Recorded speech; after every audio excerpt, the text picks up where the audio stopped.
স্বর্ণ ব্যবসায়ীর ব্যাগ ছিনতাই এ প্রথম ঘটনা নয়, এর আগেও আমরা রাজ্যের বিভিন্ন জায়গায় দেখেছি স্বর্ণ ব্যবসায়ীদের ব্যাগ ছিনতাই করা, গয়নার দোকানে ছিনতাই করা। তারপরেও কিভাবে এই ঘটনাগুলো দিন পর দিন চলেই যাচ্ছে, এই প্রশ্নগুলো কিন্তু ইতিমধ্যে উঠছে।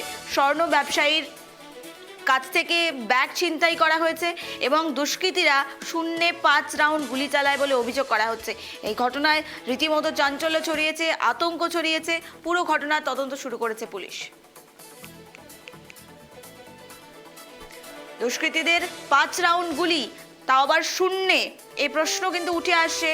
সে আগ্নেয়াস্ত্র তারা কোথায় পেল, এই প্রশ্নগুলো উঠে আসে। আর এ নিয়ে কথা বলবো, টেলিফোন লাইনে রয়েছে প্রতিনিধি চন্দন। চন্দন, জানতে চাইবো এই মুহূর্তের কি পরিস্থিতি, পুলিশি তদন্তে ঠিক কি উঠে আসছে?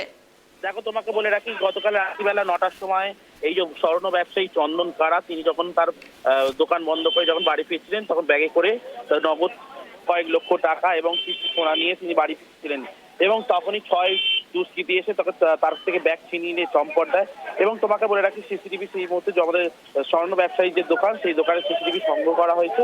ইতিমধ্যে তোমাকে বলে রাখি, প্রচুর পুলিশ মোতায়েন করা আছে। কেন এই চুরির ঘটনার পর থেকে কিন্তু এলাকায় বিশাল চাঞ্চল্য ছড়িয়ে পড়েছে। কেন এই প্রথম এই ঘটনা রানীহাটির মোড়ে এই ঘটনা ঘটলো, কারণ কি এই যে দুষ্কৃতী কোন দিক দিয়ে এলো বা কোন দিক দিয়ে গেল, সেই সব জায়গাগুলো কিন্তু সিসিটিভি ফুটেজ করে সাকরাইল থানা তদন্ত শুরু করেছে। ইতিমধ্যেই তোমাকে বলে রাখি যে স্বর্ণ ব্যবসায়ী ইতিমধ্যেই থানায় দ্বারস্থ হয়েছে। সেই সিসিটিভি ফুটেজ থেকে সংগ্রহ করে এলাকার লোকের সঙ্গে কথাবার্তা থেকে শুরু করে সব বিষয় নিয়েই কিন্তু তদন্ত শুরু করেছে সাকরাইল থানা পুলিশ। চন্দন, জানতে চাইবো দুষ্কৃতীদের কি পরিচয় পাওয়া গেছে, তারা কারা, কোথা থেকে এসেছেন, এই বিষয়টি কি স্পষ্ট হয়েছে? দেখো, তোমাকে বলে রাখি, এই যে সাকরাইল থানার যে পুলিশ সূত্রে যেটা জানা গেছে, এখনো সেরকম কোনো পরিষ্কার জানা যায়নি যে এই ব্যক্তিগুলো কোথায় থাকে বা তার পরিচয় কি।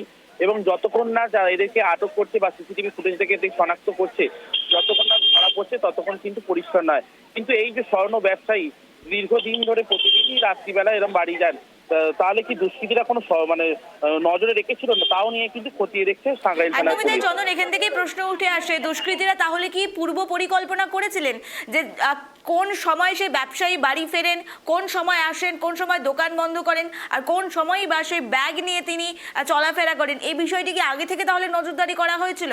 চন্দন, তোমাকে বলে রাখি, স্বর্ণ ব্যবসায়ী তিনি জানিয়েছেন যে প্রতিদিনই তিনি রাত্রি 9টার সময় বাড়ি ফেরেন এবং তার বাড়ি থেকে দোকানে যে যাবতীয় যা ব্যবসা করেন সেই ব্যবসার টাকা এবং নগদ সোনা ফোনা যা থাকে সেই সব নিয়ে বাড়ি ফেরেন।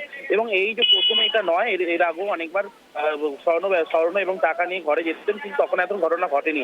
কিন্তু স্বর্ণ ব্যবসায়ী মনে করছেন যে দীর্ঘদিন ধরেই নজরে রেখেছিলেন দুষ্কৃতীরা, কিন্তু আজকে সুযোগ পেয়ে তার যে স্বর্ণ ব্যবসায়ী যে গেট বন্ধ করে বাইক নিয়ে যখন বেরোতে যাচ্ছিলেন, তখনই তার থেকে ছিনিয়ে নিয়ে 6 দুষ্কৃতী কিন্তু চম্পট দেয়। এবং এই 6 দুষ্কৃতী কোথা থেকে এসছে তাও কিন্তু খতিয়ে দেখছে সাকরাইল থানার পুলিশ।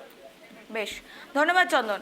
অর্থাৎ যে খবরের দিকে আমরা নজর রাখছিলাম, দুষ্কৃতীদের 5 রাউন্ড গুলি চলে, তাও শূন্যে। স্বর্ণ ব্যবসায়ীকে ভয় দেখাতে দুষ্কৃতীরা 5 রাউন্ড শূন্যতে গুলি চালায়। প্রথমে ব্যাগ ছিনিয়ে নিয়ে দৌড়ে পালায় এবং পরবর্তীতে যখন স্বর্ণ ব্যবসায়ী পিছু নেয় সেই দুষ্কৃতীরা শূন্যে 5 রাউন্ড গুলি চালায়। এই ঘটনায় রীতিমতো চাঞ্চল্য ছড়িয়েছে। পুরো ঘটনার তদন্ত শুরু করেছে পুলিশ। সময় আমি দেখতে পাচ্ছি ওখানে 5টা ছেলে রুমাল বেঁধে রুমাল বাঁধছে, ঘুরছে, কিন্তু অতটা বুঝতে পারিনি যে আমার দিকেই আসবে ছুঁয়ে।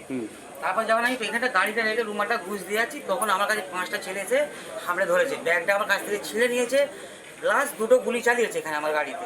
ভাগ্যে আমার গায়ে লাগেনি, 2টো গুলি গাড়িতে লেগেছে, প্লাস 2টো ব্যাগ নিয়ে সোজা বেরিয়ে গেছে, সোজা টোল ট্যাক্সের দিকে। কটার সময় হয়েছে? 9টা 20-তে। কজন ছিল? 6 জন ছিল, 3টে বাইক ছিল। কত রাউন্ড গুলি চালিয়েছে? 5 রাউন্ড।